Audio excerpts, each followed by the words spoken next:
tau yra įdomu, kai yra daug chaoso ir krizių. Kai atsiranda krizė, viskas išsimeta savaime visi nereikalingi dalykai ir niekas nebereikalauja, nebeprašo jų daryti ir tada gali koncentruotis į krizės. Tai, kas vyksta, yra tokia labai rimta preliudija į krizę, jeigu ne pati krizė. Tokio žemo pasitikėjimo premjere ir prezidentu tikrai, kažin ar kas kada yra buvę. Džioj turim atvirai prorusišką partiją. Ar tau negaila socdemo? Gaila, kad mes Lietuvoje neturim normalios socdemų partijos. Paluckas out, Skvernelis out. bet opozicija šiaip lyderio neturi. Nesikiškim, leiskim degintis patiems, žinai. Lietuva yra beveik 40 metų laisva jau ir mes šnekame apie šūdmaišius, vat įdomu, kiek iš viso Facebook'o komentarų ir laikų yra botai. Galiu ranką duoti priskaičiau, kad nebus prezidentų. Kaip ten už Lietuvą vyrai.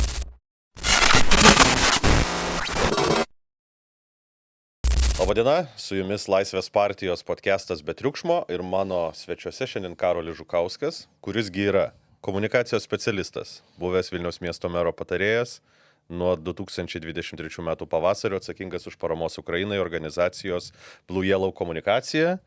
Karolis Žukauskas yra garsusis anonimas, apgavęs Žemaitaitį dėl kelionės pas Trumpą. Ir čia Be triukšmas, kai tas podcastas. Tai triukšmasim. Nu tai šiek tiek. Tokį turėti truputėlį sveiko triukšmo ir po to mažesnio triukšmo. Apie Žemaitaitį šnekėjai nemažai šiuo metu.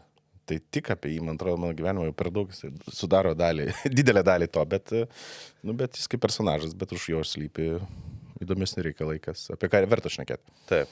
Tai šiandien mes pradėsim nuo politikų, politinės komunikacijos įvykių, gal taip pasakykime.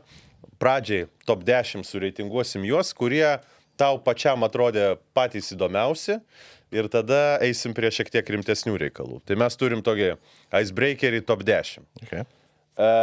Tau reikės tiesiog priskirti vietą dalykui, kuris tavo nuomonė...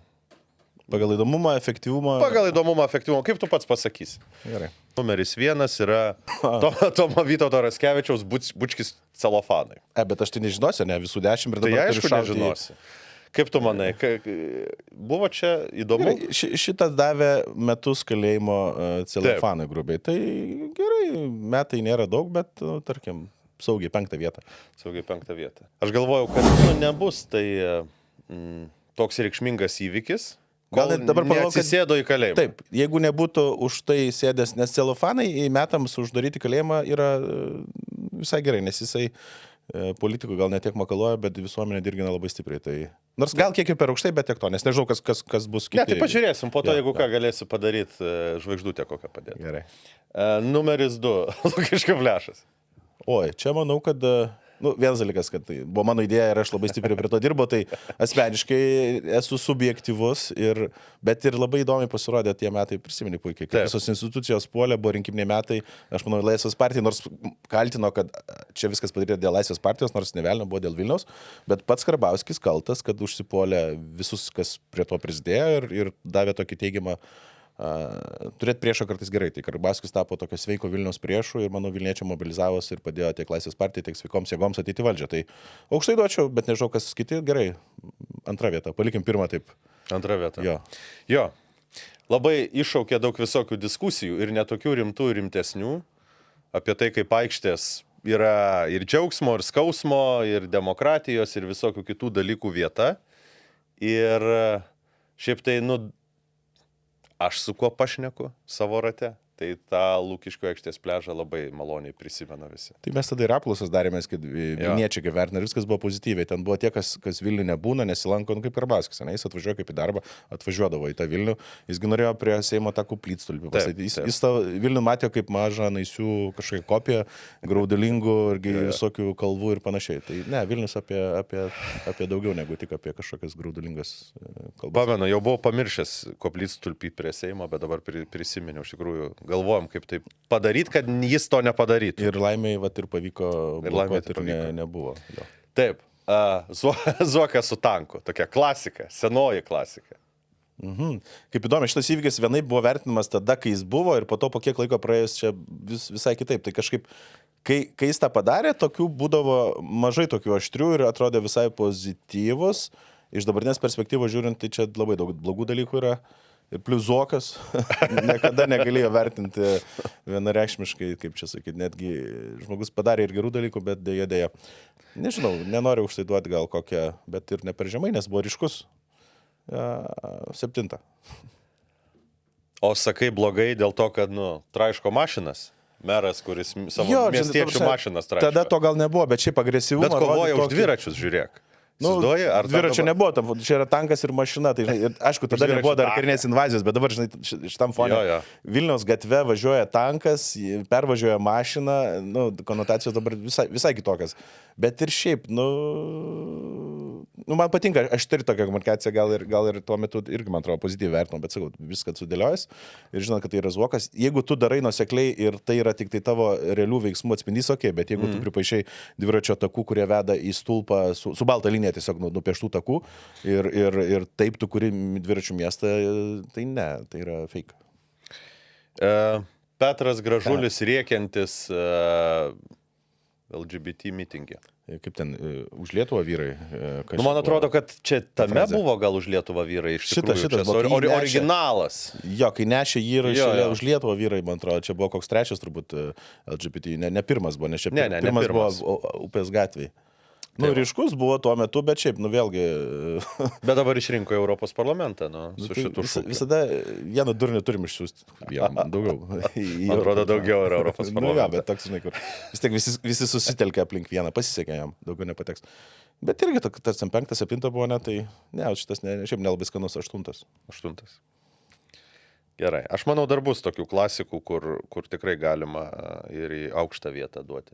Tikiuosi, nes jeigu ką reiks perstumdyti. Jo, šitą dedam į 8. Ubagų balius. Aš nežinau, čia jaunesni žiūrovai gal nežino, bet kažkada seniai Valdas Adamkus su Alma Adamkienė padarė vienos pokylį Rotušėje, padarė labdaringą tą pokylį, jį sukvietė daug visokių svečių ir tada pasipuošusius juos visus pasitiko ubagų karalius ir ubagų balius. Bet jie iš Kauno pėsčiom atėjo, nežinau, kiek iš tikrųjų ten ėjo, bet jie darė tą ubagų žygį iš Kauno į Vilnių, nežinau, kokiu keliu, tikrai ne autostrada turbūt ir amžinatelis Šustauskas, amžinatelis, jis mirė. Taip. Man tokias, gerai, šitą žemę, kas iš laisvų 9 vietą gal? Jo, kaip akcija politinė, rinkėjų telkimui, žiniasklaidos matomumui, tai ir šiaip suorganizuok tu pensininkų ar seniorų minę, nežinau, kiek jų ten buvo. Jeigu jie iš tikrųjų ėjo iš Kauno, tai čia buvo ir sveikatingumo žygis, viskas čia visai neblogai. Žiemos metu ten, man atrodo, buvo koks nors... Taip, ten buvo šalta, tai visi su paltai stovi. Aš tikiuosi, kad jie kažkaip suvežiojo autobusais gal jos, bet, kaip akcija visai nebloga, ryškiai, bet šiaip, neskanu viskas, kas susijęs su tokiais Gražuliais ir šitais Šutauskais. Tai kas ten laisvo dar buvo? Palauk, 8, aš 5, 7... Gerai, 8 uždėkim. Buvo 8, tai dar 9 laisva. 8 Gražulis, matai? 8 Gražulis, tai gerai. Gerai, 9 dėkim. Rizikuoja čia. Tai jo. Tai čia matai visokių tokių. Tokių. Kažkoks objektyvus, Aš tikiuosi dar kokį nors rasit, bet kol kas čia dar tokio ryškaus buvo, įdomu, ką dar išrinkot. Aš tai galvoju, tas ubagų balius labai toksai buvo Lietuvos laisvėjimo toksai simbolinis dalykas, kaip tokia senoji kultūra susiduria su vakarais ir Adamkus atvažiavęs iš Amerikos negalvojo turbūt, kad toras Lietuvoje. Ir kaip pažiūrėjau, dabar, nebėra, tai dažnai tokia praeities Lietuva, kur atrodo, ne tiek ir senai tas vyko, bet jau tokių naujienų nebėra žiniausiai, žinai, kad, šiaip apie ten pensijų dydis, tai turbūt vis dar yra problema, bet nebe tokia, kokia buvo, čia kokie 2/4, gal 5 buvo, aš nežinau, turbūt. Man atrodo, seniau, žinau. Sakai, netgi seniau? Jo. Bet jis nebuvo meru tada, ar buvo? Nebuvo.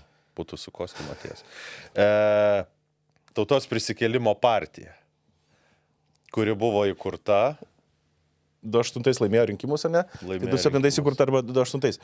Šiaip tai, kaip politinis stuntas, tai buvo geras dalykas, nes tai leido dešiniai tais laikais, kai buvo beveik neįmanomas formuoti koaliciją ir per pačią 2009 metų krizę, dėl to mes turėjom dešinę vyriausybę, liberalai ir konservatoriai ir jie valdžioj, o jeigu ne Valinsko šitas stuntas, mes turbūt būtum turėję toliau ten Kirkilas ir kiti, kurie neigia, kaip visada, krizę artėjančią ir panašiai. Tai ten tie personažai, aišku, dalis jų ten ir likę politikoje arba marginalizavėsi save, bet iš principo labai geras dalykas buvo. Žinok, nežinau, kas toliau, bet gal net į pirmą vietą dėčiau, nes tai leido per vieną sunkiausių Lietuvų ekonominių periodų turėti galimai geresnę vyriausybę, negu būtų alternatyva bus iš tų pačių neigiančių socdemų. Tai gal net į pirmą, nes Taip.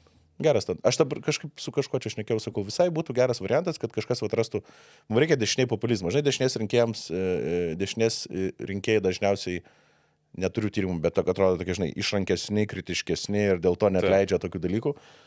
Ir dėl to, kai nėra populizmo, sunku pritraukti regioninių rinkėjų. Tai jeigu vėl atsirastų kažkas tokio, tai padėtų daug geriau susiformuoti dešinės koalicijai. Centro dešinės. Taip. Toliau. Mokytojai švietimo protestas. Ministerijoje. Čia kurie metai buvo? Čia 19, buvo, 18, 19, kažkas tokio. čia buvo prieš 20 tikrai. Prie Skvernelio vyriausybė Taip. buvo ir... Nu čia toks labai juokingas, nežinau, efektas, ar neprisimenu pasiekmės, ar nuo to mokytojai kažką ten, dėl ko jie, dėl atlyginimo? Turbūt, ne? Dėl darbo sąlygų, dėl atlyginimo, dėl visų tų dalykų, nu, ką profsąjungos kelia nuolatos. Jau Ruginienė gal tada irgi, nu, jie ne toj profsąjungoje buvo, bet gal jie irgi lipo kartu per langą. Nepamenu. Ir taip įlipo į vyriausybę. Neduočiau aukštai, nes susitvarkė reikalas, man atrodo, nedaug lėmė šitas, tikiuosi, ne šitas, nes jeigu tokiam priemonėm tik tais išsikovoja atlyginimus, tai kas ten iš laisvesnių yra, bet liko labai 10 arba 2, 3 ir 4, ne, 3, 4, 10, 6 dedu. Paliksiu kokį 10 dar gal bus. Bet vėl pamiršau, kad buvo tokie dalykai, matai. Man viskas, kas susijęs su profsąjungom, kažkaip nepatinka. Turiu alergiją, įskaitant Ingą. Ūkininkai prie Seimo su traktoriais. Kadangi pats ėjau, pats kalbėjau, nes buvo įdomu pasižiūrėti. Tiksliai, tu gėjai. Aš tokį lauko tyrimą pasidariau, sėdint su draugu, pamenu, valgom, vakariniaujam. Ir aš buvau parašęs apie kažkokį postą Facebook'e, apie kodėl jie užėmė ten Gedimą, ar kas sumokės už Gedimą prospektų remontą, ar kažką tokio. Ir man pradėjo rašinėti žinutės tie ūkininkai, kurie agresyvės, vienas ten ateik prie tokio traktoriaus, Nu, gerai, ateisiu, mes pavalgėm su draugeliu ir išėjom ir ieškojom to traktoriaus, neradom, nes ten pasirodo, fake surašė, nes spalva netitiko brando, ten kaip vėliau aiškina ekspertai. Bet visą praėjom ir keliose vietose ilgai kalbėjom su ūkininkas, bandėm suprasti. Ir aš tada parašiau dar ilgesnį postą apie tai, kad labai gerai padarė suorganizuoti tokį dalyką, atvažiuoti tiek iš skirtingų Lietuvos regionų, logistiškai ir žiauriai sudėtingas reikalas, bet ką jie blogai padarė, jie komunikaciškai nelabai sugebėjo savo reikalavimų išryškinti. Paskui jie pradėjo ten jau punktais kalbėti, bet mes tiesiog kai kuriems sakau, gerai, pusvalandis, paaiškink, ką jūs čia, čia žinok per mažai laiko, kad tiek paaiškint, sakau, jūs negausi daugiau iš žmonių laiko negu pusvalandžio, ten 10 minučių. Tai šiaip netaip supratau, surašiau, ką supratau Facebook'o postą, jie paskui dar reaguodami ten pradėjo aiškesnius plakatus paišytis. Bet iš principo, lyginant su visais šeimų maršais ir kitais, tai buvo gera protesto forma, parodė, nesupriešino nieko su niekuo, Vilniečiai visai pozityviai žiūrėjo, kas ėjo vaikų į traktorių sodino, kas ėjo kalbėtis, tai man pati forma, lyginant su visais celofano rėkimais, mitingais ir panašiai, tai man patiko, dėl to visai aukštai duočiau, kas ten 3, 4 vietą duodu. Pasiliksiu taip rizikingai 3 ir 10, bet... Ir mėšlo jokio neišpylė. Ne, labai ir šiaip jie tokie, kaip čia pasakyti, tvarkingi ir nei ten kažkokių girtų radom, nei ką, dalis viešbučiuose gyveno, dalis pazuoko ten. Kiek to laiko praleidai aiškindamasis? Žinok, tikrai virš valandos kokios, ne, bet taip nuėjom su 2 ar 3 kompanijom. Priėjom, jie ten stovi, mato, kad mes klausinėjom, jie pradėjo pasakoti ir taip ilgai. Visas tas turas truko turbūt 2-3 valandų, bet tokių gilių pokalbių iš Ukmergės vieni ūkininkai. Bet tad sužinojau tikrai daug dalykų, kur ten apie ko galima trešti prie griovio, kokį atstumu ir ten ir panašiai. Tai visai įdomu. Taip. Šie mitingai šalin rankas nuo laisvo žodžio, ta mitingų serija, kuri dar ir kartosis. Iš tikrųjų keletas jų buvo, kaip tu pats galvoji? aukštai dėčiau, vien dėl skaitlingumo. Šiais laikais pajudinti žmonės nuo kompo ekranų, pakelti šiknas, priversti ateiti į protestuoti nebėra taip lengva. Ir ten oficialų skaičiai ten buvo 10 000 ar kažkas, dėl to, kad policija įleidimo didesnio neprašė. Bet šiaip, kaip suprantu, ir aš pats buvau, kiek jų buvo, 2 ar 3? 3 buvo. 3 buvo tikrai, nu ir dar ten... Jeigu visus susumuojant, kas praėjusiais metais vyko, tai ir daugiau jo, bet buvo. tie pagrindiniai, ypač tas vienas pagrindinis didysis buvo, kur, aš ten per Gedo prospektą brojausi iki Mažvydo bibliotekos, nežinau kiek laiko. Tai kiekis ten, kaip paskaičiavę paskui pagal nuotraukas, ten gal 40 000, tai turbūt nuo Sąjūdžio laikų didžiausi mitingai. Pakso protesto mitingai nebuvo tokie dideli kaip šitas. Tai tikrai čia gal šiuo metu net kokią antrą būčiau dėjęs, bet gerai, kas liko 3 vieta. Kol kas, aišku, efektas dar nėra toks, iš kitos pusės LRT bent jau sugebėta išgelbėti tas keistas pertvarkas pernai prieš Kalėdas ir su filibasteriu ir dėl šitų mitingų, viskas tęsis dabar, bet visai. Ir galų gale, kas svarbu, man atrodo, kad atėjo tie žmonės, kurie neįprastai, bet dalis jų tikrai net nebalsuodavo, nes, žinai, politika ne jaunimo, ne aktyvaus jaunimo reikalas, bet va čia buvo ta gerasis Vilniaus burbulas ir didelis burbulas, tai va aš tikiuosi, kad tai tęsis iki pat rinkimų ir kad rinkimai, ta prasme, tie žmonės toliau liks aktyvus ir per rinkimus galės balsuoti. Ir ne tik Vilniaus burbulas. Jo, suvažiavo. Ten buvo ir atvažiuojančių. Tai gerai, tai aukštai kažkur, ne? Trečia turbūt aukščiausia likusio, ne? Turbūt jo, būtų. Nu gerai, aš tave žinodamas gal neveltui tada ir 10 vieta, gal visai tenai tiktų. Na, ir kas liko įdomu. Ir paskutinis didysis šeimos gynimo maršas, kuris... žiauriai gerai paliko 10 vietą. Kuris čia, aišku, turėjo irgi keletą savo fazių, prasidėjęs nuo ten tokių taikesnių susibūrimų, bet labai įdomių irgi susibūrimų prisimenė ir prezidento patarėjas ėjo šnekėti su jais Daukanto aikštėj ir tada pats prezidentas įrašė video sveikinimą. Tam pirmam pagrindiniam didžiausiam, ką jiem pavyko išspausti Vingio parke. Vingio parke. Po to jau prezidentas taip jų nebesveikino. Suprato kažką. Tai. Jie aš su jais tiesioginį klešą, nes dirbdamas savivaldybėje, mero patarėjų, kai jie padarė pirmą mitingą Vingio parke, jie tada paprašė, aš dabar tik bijau suklysti, ar 2. ar 3. mitingų leidimo. Ir aš buvau vienas tų, kur Remigijų Šimašių tikinėjau, kad nereikia duoti leidimo. Ir nedavėm, nes tai buvo, ten dar ir pandemija buvo, ten daug dalykų buvo, kur jie... Dėl saugumo, aišku. Jo, jie po to į teismą ten padavė ir visokių tokių, bet ir išsikėlė į sodybą ir slėpė kur, kad iki paskutinio minutę aš tą sodybą sužinau, paviešinau, irgi ten buvo pikti ant manęs, kad paviešinau. Aš nežinau, kodėl jie slėpė. O kodėl jie slėpė? Tai nes jie bijojo spaudimo, nes buvo tuo metu jau susikūrė toks, kad jie yra tie tokie šaraniniai reiksniai, žinai, ir jie nebenorėjo sakyti kur, kad tai sodybai nebūtų daromas spaudimas. Ir jie ten rado sodybą prie Jurbarko kažkur. Bet lengvai ten atsekiau, tai vat paviešinau ir jie buvo pikti, bet vyko tas mitingas, bet tokios sodybos kaimo vestuvių lygio, kur Furlauskas himną nepadainavo normaliai. Tai, bet aš tai iškart sakiau, jie ten, visi tie, kurie dalyvavo, sakė, neis į politiką, visi jie dabar nuėjo į politiką, tiek įskaitant ten, pažiūrėjau, koks nors ten Grinevičius pagrindinis jų ten, kurio dabar ten partijų, nežinau. Tada Sveikatos teisės institutas, kuris prisišlėjo kažkokiu būdu prie jų, ar ten kažkoks santykis buvo, Jankūnas, tas pats dabar Seime balsuoja už sankcijas Rusijai, panaikinimą ir panašiai. Tai visi ten tokie veikėjai, laimiai tas išsikvėpė tas. Vienas realiai buvo didesnis, o visi kiti buvo jau tokie šaranų lygio. Tai gerai, 10 vietą, nes čia toks purvas. Bet tu galėjai pagalvoti, kad iš to nesigaus niekas. Ta prasme, kaip organizacija, nes aš tai pamenu tą laiką, tai tikrai, daug kas galvojo, kad vienaip ar kitaip, neaišku, kas čia organizuojasi, kas čia tie lyderiai, panašiai, bet kad iš to gali gautis partija, iš to gali gautis judėjimas, kažkas čia jau bus, čia, laukit maždaug visi. Aš galvoju, kad jie tikrai eis į politiką kaip kažkoks darinys, nebūnai va to vardu ar ko, bet kad ten didelių, nes Kedžio visa istorija, kokį sutraukė dėmesį ir tas galiausiai virto ne violetinė partija, koks ten Drąsos kelias. Jo. Tai jie pasiekė 7, jeigu neklystu, procentus pateko, bet su tokiu masiškumu tikrai didesniu ir ta istorija ten tokia apipinta legenda mane. Tai jie neturėjo tokio didelio matomumo ir jie neturėjo ten lyderiai buvo, Grinevičius, ten Orlauskas tokie. Tai aš kažkaip galvoju, gal praslys iki ten kelių procentų į Seimą, bet kad pateks į Seimą kaip toks judėjimas, tai ne. Bet buvo akivaizdu, kad dalis ten prisišlėjusių veikėjų per kitas partijas, ten Vėgėlė gal prie jų nebuvo, ne, Vėgėlė vėliau atsirado prie Sveikatos teisės instituto, bet šiaip dalis tokių, kurie vienaip kitaip politikui bando lysti, ten Jankūnai visi, žinai, Laimiai, bet kažkoks, jis buvo labai toks, žinai, kaip čia toks sakyti, labai biudžetinis ir prastas, neskoningas, nu toks, kur, nežinau, kiek gali gal ilgai gyventi toks neorganizuotas reiksnių gaujos mitingas. Ir dėl visko. Dėl COVID, dėl kaukių. Jo, jie viską ten... Dėl šeimos, nusakė dėl šeimos, bet buvo ten visko. Gerai, tai štai toks 10 Lietuva purčiusių įvykių ir einam dabar prie mūsų pagrindinės temos. Lietuva įvykiai ne tik tai purtė, bet ir purto. Ir Asilui aišku, kad reikia saugoti žiniasklaidos laisvę.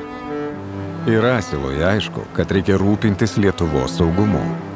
Ir Asilui aišku, kad reikia puoselėti meną ir kultūrą. Todėl ir Asilui aišku, kad GPM geriau skirti tiems, kurie stiprina Lietuvos demokratiją. Pavyzdžiui, partijai Laisvė.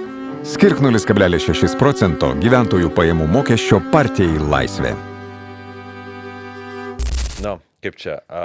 Aš tave truputį pažįstu iš to viso darbo chaoso sąlygomis. Pandemija? Pandemija, ta prasme, ir krizės apskritai. Man atrodo, kad tau yra įdomu, kai yra daug chaoso ir krizių. Kažkaip jautiesi...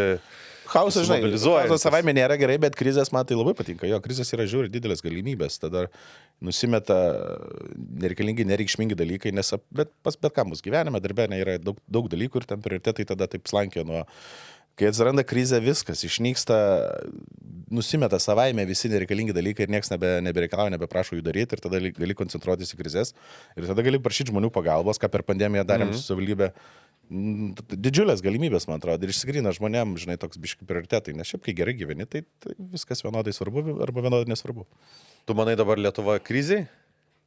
Nes aš tai galvoju, tai kas vyksta, yra tokia labai rimta preliudija į krizę, jeigu ne pati krizė iš savęs. Kaip politinė krizė tai yra, nes mes turim, ką be paimsim, žinai, valdžioj turim atvirai prorusišką partiją. Aš dar kurį laiką galvodavau, gal Žemaitaičio partijos negalima, Nemuno aušros vadinti prorusišką, bet žinai, sudėjus visus rinkimų balsavimus dėl ten sankcijų, viso kito, dėl Kapčiamiesčio, tai dabar atvirai galiu sakyti prorusišką partiją, nes tai neatsitiktinai sutampa su Rusijos interesais ir tai, kas už Žemaitaičio stovi tie žmonės, tai turėti tuo metu, kai už sienos vyksta visai šalia karas, ir turėti prorusišką partiją jau yra blogai. Tada visuomenės pasitikėjimas visom valdžios institucijom yra, turbūt kiekvienais metais sakoma, ten tragiškai žemas, bet tokio žemo pasitikėjimo premjere ir prezidentu tikrai, kažin ar kada yra buvę nuo Pakso laikų. Ir tolbo, kad iki šiol aš esu dar rašęs kažkur Facebook'e vieną postą. Visada tarp 3 valstybės vadovų, tarp prezidento, premjero ir Seimo pirmininko, bet turėdom bent vieną, kuris oponuodavo nesąmonėms. Dabar nėra opozicijos viduje. Tas triumviratas, Nausėda, Ruginienė ir Olekas, jau beveik amžinatelis į politinę prasme, tai jie tarpusavį, ne vienas kitam neoponuoja ir gaunas toks, kad mes turim visišką krizę ir nieks tos krizės iš vidaus nebando spręsti, nes jie tiesiog, pribezdėto kambario sindromas, jiems visiems yra gerai. Tai turbūt nėra buvo taip, nes kai buvo ten, žinai, koks Butkevičius, kur atrodo nusišnekants premjeras ir toliau, bet buvo Grybauskaitė, kuri ten pareguliuodavo, buvo darbo partija, buvo Damkus. Tai visada kažkokia atsvara buvo. Dabar mes tos atsvaros neturim, tai čia matau didžiulę krizę ir iš to visos išplaukiančios. Nėra lyderių, kurie duotų per ausį, tada gali tokie Žemaitaičiai virinti savo reikalus su skirtingom įmonėm, viešiai pirkimai ir taip toliau. Ir tada gaunas taip, kad bardakėlis, chaosėlis, visi nori, kas ką nori tą daro ir nieks jų nesugana. Ir net opozicija šiaip lyderio neturi. Aš dabar pasižiūrėjau kažkada, skaitydamas kai kuriuos įrašus apie tai, kad jam pritrūko balsų geram projektui pateikti arba pritrūko balsų paoponuoti ir tada žiūriu, kad jie vienas kitam opozicinės partijos pasakė, okei, dirbsim atskirai ir tas, man atrodo, irgi tokia. Neturiu, aš to nepamenu, nes oficialiai tu ten išsirinkė, jie nepasidarė rotacijos, kaip anksčiau būdavo. Nėra nieko. Tai tas irgi truputėlį įdeda tokio, neaiškumo, nes visi čia mes kovojam, bet Seime taigi galėtumėm, pafilibastint pavyko dėl LRT, bet kas daugiau ten vyksta, tai...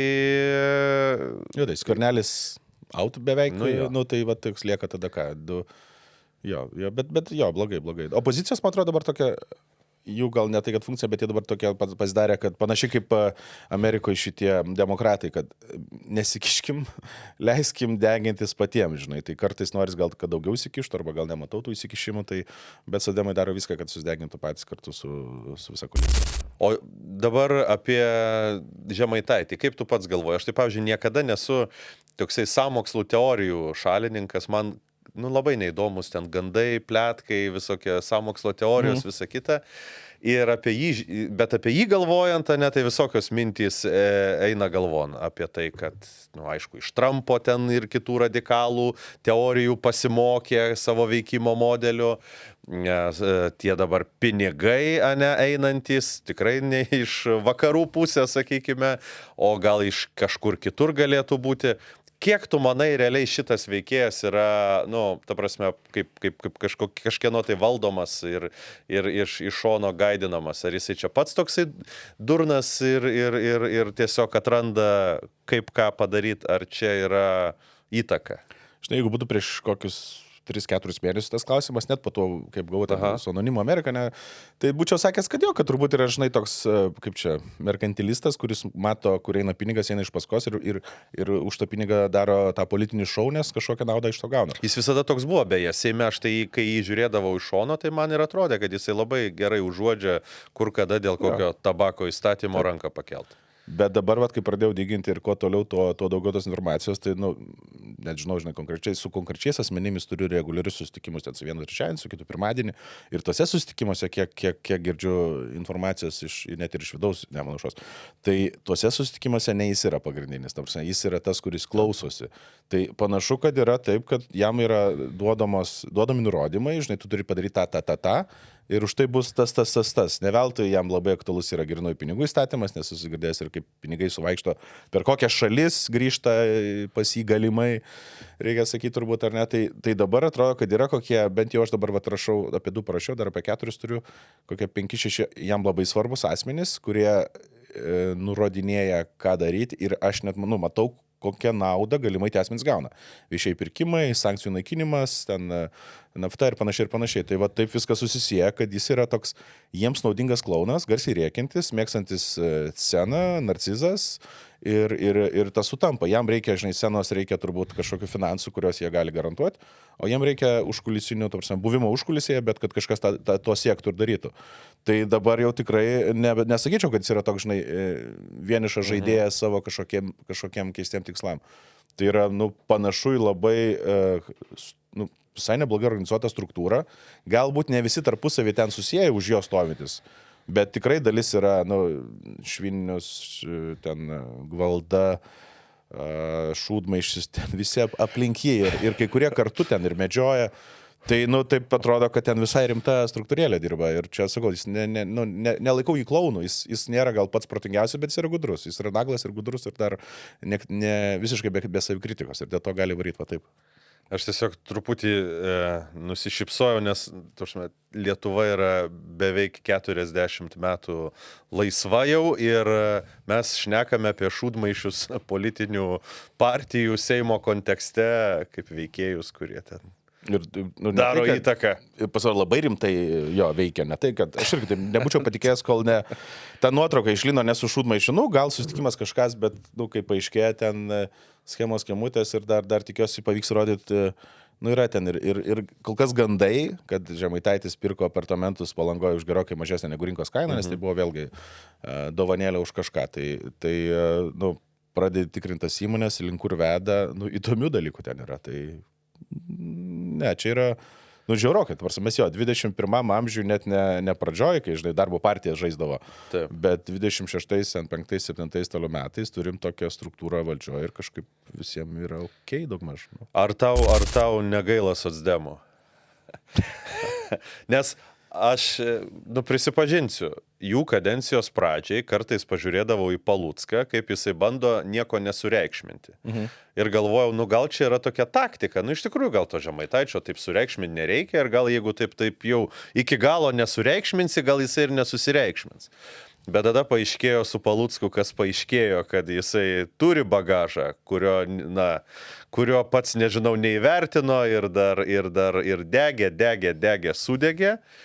Tada įkrito Ignotas Kalvis į visą šitą žaidimą ir tokį padarė, labai gražų teatrą, kaip kažkoks tai čia liaudės menas, kaip čia liaudės atstovas ir tada tie visi kultūros veikėjai, kurie tuos daug tarptautinių žodžių moka, jam priešinasi ir panašiai.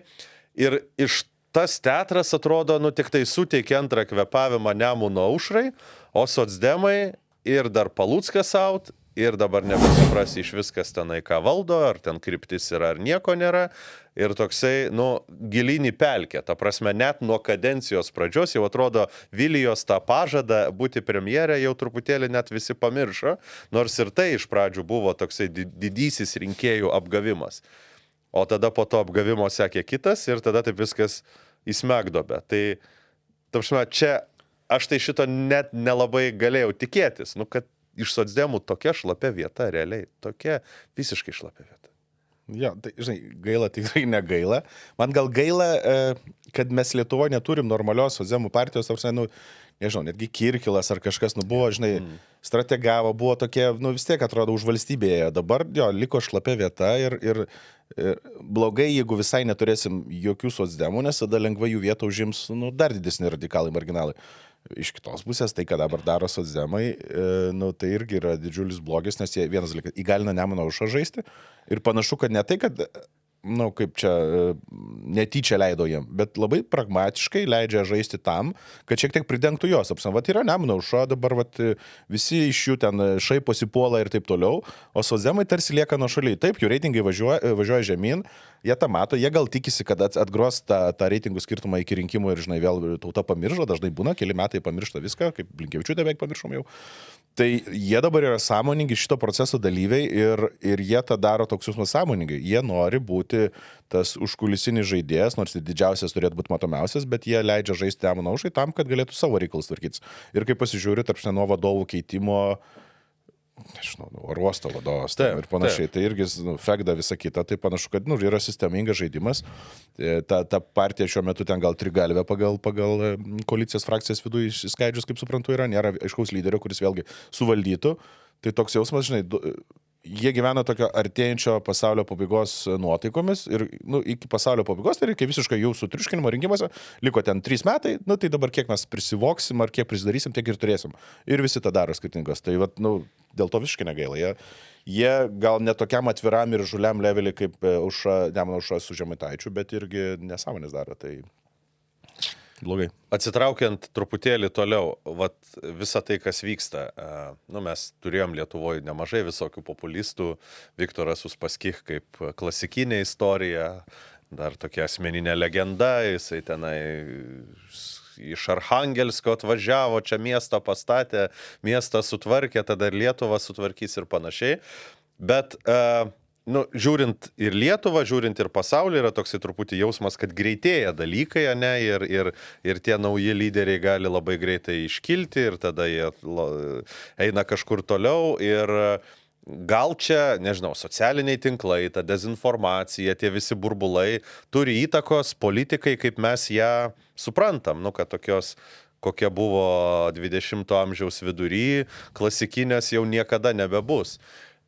Kaip tu pats, stebėdamas tai, kas vyksta Lietuvoje, matai šitas tendencijas technologijų, soctinklų, ta prasme, čia realiai yra, ar Žemaitaitis būtų iškilęs be to, ar nebūtų, ar čia yra dalykas, kuris tampa tik pavojingesnis. Aš tau pasakysiu, kad Rūta Janutienė, kurią tu irgi, žinau, kartais stebi, jinai man paliko įspūdį, vasario 16 dieną aš susivedžiau YouTube'ą, mano dukrytė šoka prieš televizorių, galvoju dar prieš eidamas į renginius, įsivesiu vasario 16 į YouTube'ą ir pažiūrėsiu, gal kokią dainą išmes, gal jinai pašoks, taip toliau, o išmetė 4 video tiesiogiai iš Kapčiamiesčio kažkokio tai mitingo, kaip žmonės su Lietuvos vėliava ir Rūtai Janutieniai filmuojant, taip sakant, kovoja dėl tos laisvės nuo poligono, sakykim taip. Ir aš pagalvojau, kad, šiuolaikinės technologijos jos leidžia net ir tuos simbolius taip labai giliai, kurie anksčiau buvo susiję su valstybe, su pilietiškumu, patriotiškumu, imti ir keisti, pritaikyti tiems naratyvams labai tiksliai, kaip nori fake news ir dezinformacijos skleidėjai ir visokio plauko populistai. Tai man šitos tendencijos, jos atrodo labai neramiai, tau Visiškai teisingai. Dabar, kol dar nepaminėjai socialinklų, man iškart mintyse buvo jo, kad kas pasikeitė tą greitą pokytį politiką arba įvedimą ir išvedimą iš politikos labai lengvai gali per socialinklus. Rumunijos, ar ne, rinkimų pavyzdys. Rumunija buvo, kur Taip. per TikToką realiai sukūrė kandidatą praktiškai nuo nulio, kuris būtų laimėjęs turbūt rinkimus, jeigu nebūtų pašalintas iš rinkimų. Tai tas pats Lietuvoje socialinklai, aš sakau, kad ir jie buvo kurti tam, kad jungtų žmonės, dar yra blogis, realiai yra blogis. Mano pagrindinis irgi dabar ir rašymas per socialinklus taip toliau, bet aš matau, kiek ten nesąmonė vyksta, kaip lengva juos išnaudoti dirginimui, dezinformacijai, skaldimui. Ir viešai net Facebookas yra pripažinęs, kad įrašus, kurie kelia didesnės emocijas, dažniausiai neigiamas, jie labiau iškelia aukščiau. YouTube'as taip pat, aš irgi, kadangi žiūriu ten visas OpTV ir kitas nesąmonės, tai man algoritmas irgi meta vis daugiau. Aš suprantu, kaip žmonės, ypač vakarų, ten Lietuvoje, aplink Žemaitaitį, kaip jie nuvažiavo į tą, nes tu vieną kartą pasižiūrėjęs tą video, ten atsitė kaimynas kažkas, tau pasiūlo antrą, trečią ir tavo tiesiog eterį užgrūda va tą informaciją ir tu jeigu specialiai neieškai, tu neberandi tos kitos informacijos ir tu pradedi tikėti. Ir čia, pusės metų turbūt reikalas, kad taip visiškai blaiviai mąstančio nuvažiuoja į tą tokį sąmokslo teorijų lygį. Facebook'e ypač ten grupės, pavyzdžiui, kaip jos aktyviai ir kaip blogai veikia, šią prasme, kad ir klaidina visuomenę.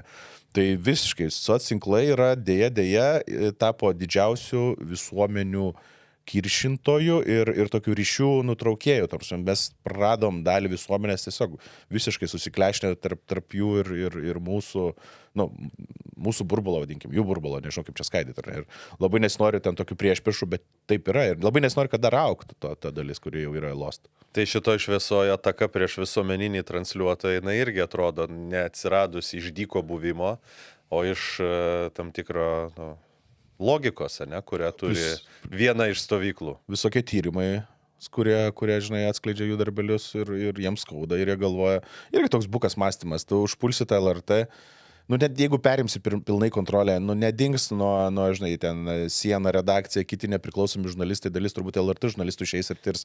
Aišku, tai neturės tokio masiškumo, telikas vis dar turbūt daugelį šalių yra pagrindinė informacinė priemonė arba pramoginė galbūt priemonė.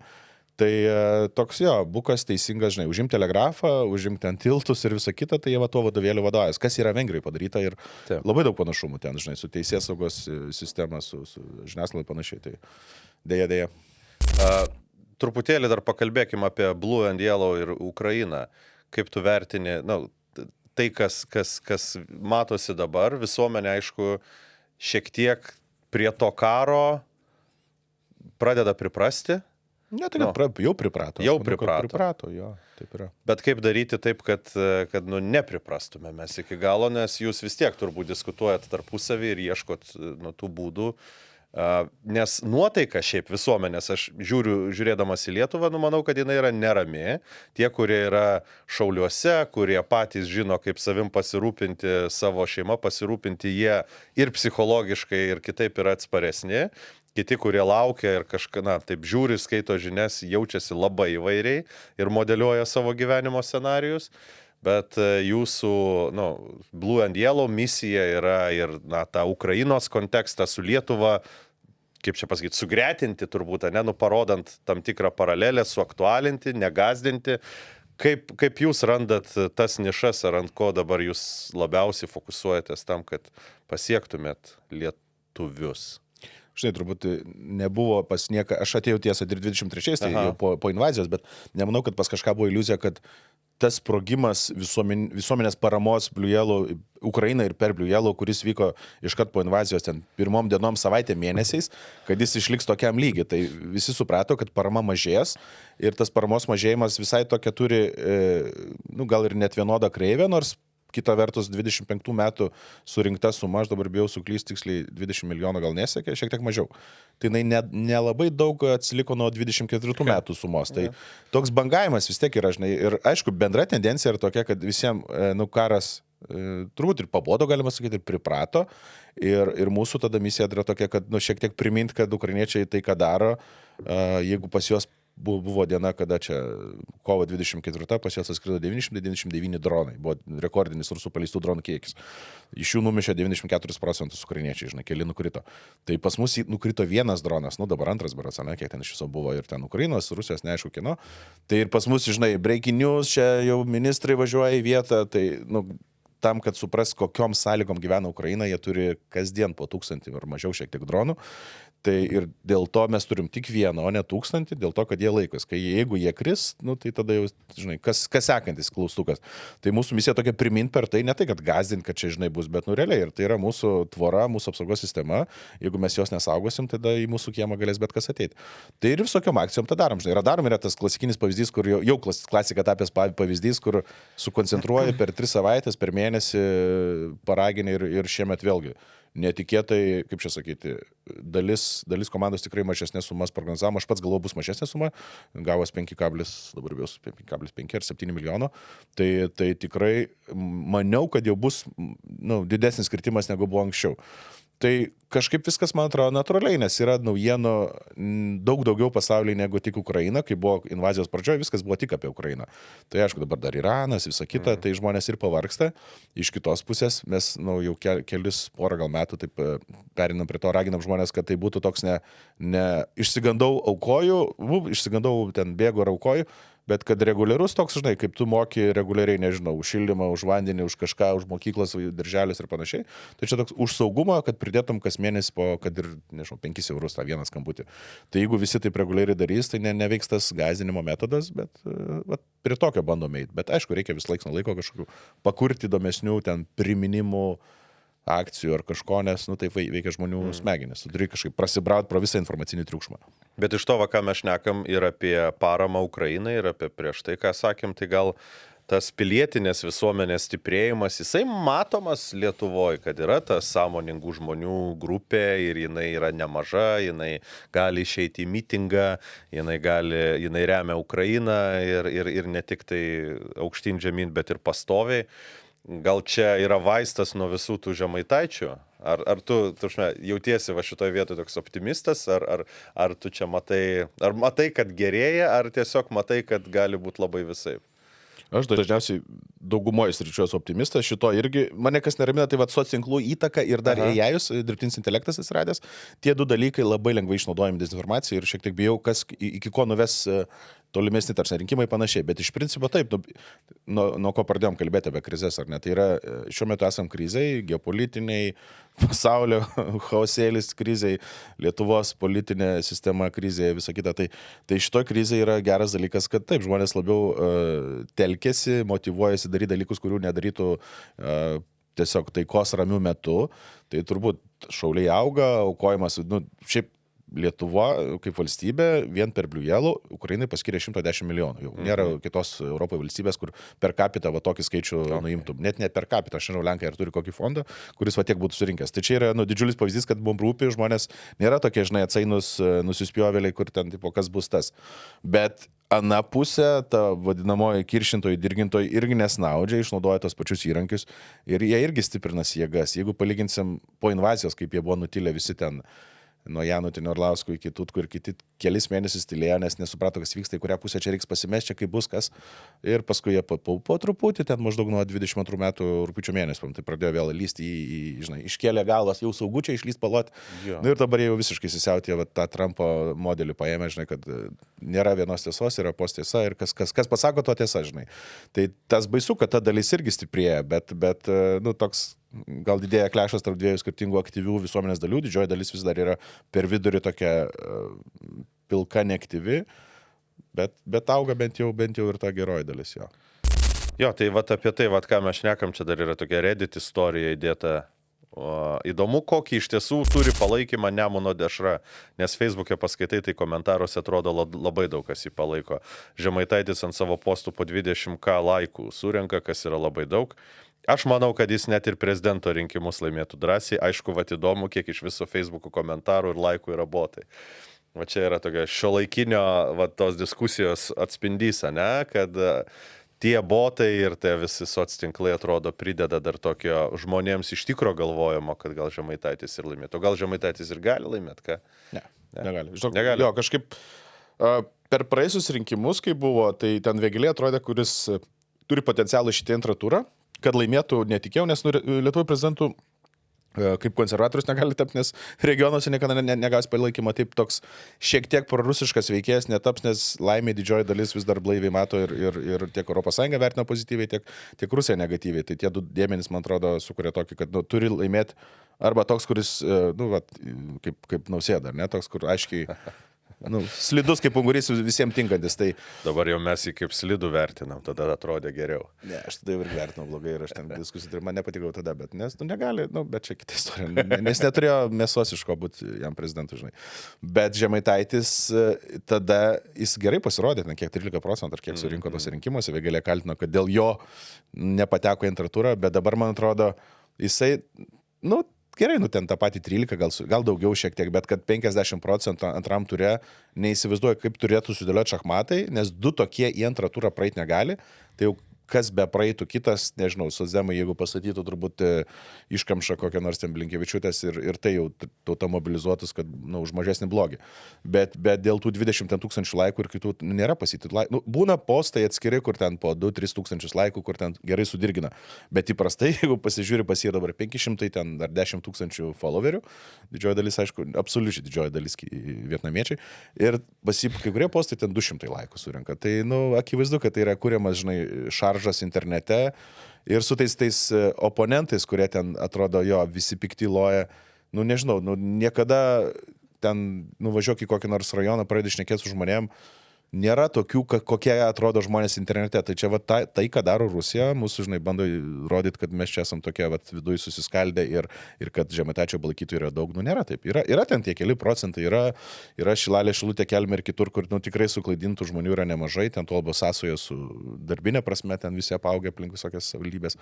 Bet tokia dalis, kad 50% galiu ranką duoti nukirsti, Žemaitaitis nebus prezidentu. Po dabartinių.